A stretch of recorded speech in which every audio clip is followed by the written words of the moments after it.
Does it seem like money just doesn't go as far as it used to, and that paying for the essentials in life more often leaves us without money to save or spend on small luxuries? Well, you're not wrong. Australia is in the midst of a wage stagnation crisis. But it hasn't always been like this. For decades, Australia had an established pattern of wage growth that made managing the cost of living easier. So what happened?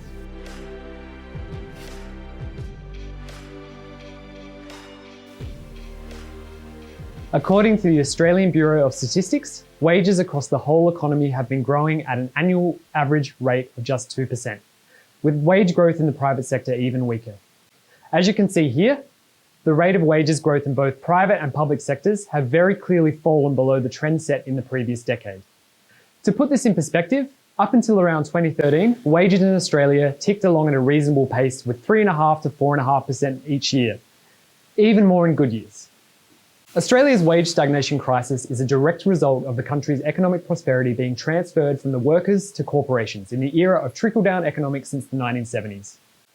This shift has transferred 10% of Australia's GDP directly from workers to corporate profits. That's almost $20,000 less in take-home pay per worker per year.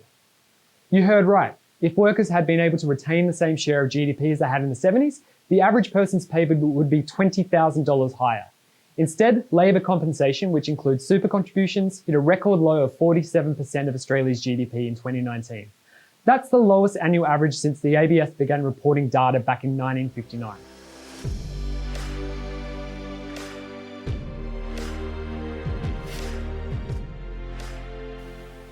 Growth in take-home wages effectively stopped during the worst months of the lockdown. But Australia entered the COVID pandemic with an economy that was already struggling, and COVID mostly exposed the long-established failures of government and business.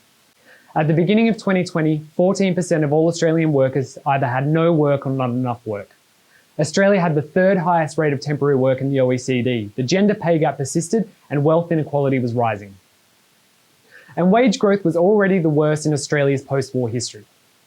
Since 2013, Australia has had nominal wages growth, meaning the money you're paid by an employer has not kept up or been adjusted to inflation. The cost of necessities like food, energy, housing, and clothing has increased at much faster rates than wages have.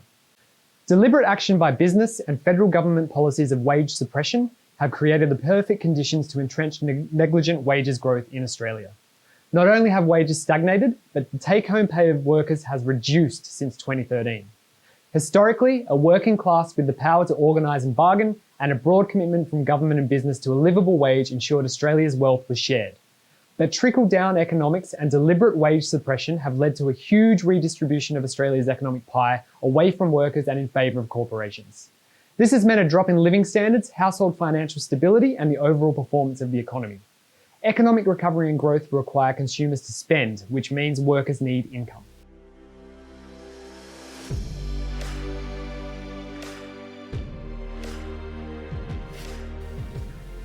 For Australia to see adequate wage growth, we need a higher minimum wage, one that matches the income needed to pay for necessities. But we also need stronger collective bargaining by unions in workplaces, stronger rewards, and a lifting of public sector wage freezes.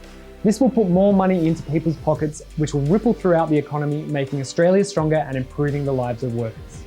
For the fact sheets that accompany these videos, visit carmichaelcentre.org.au.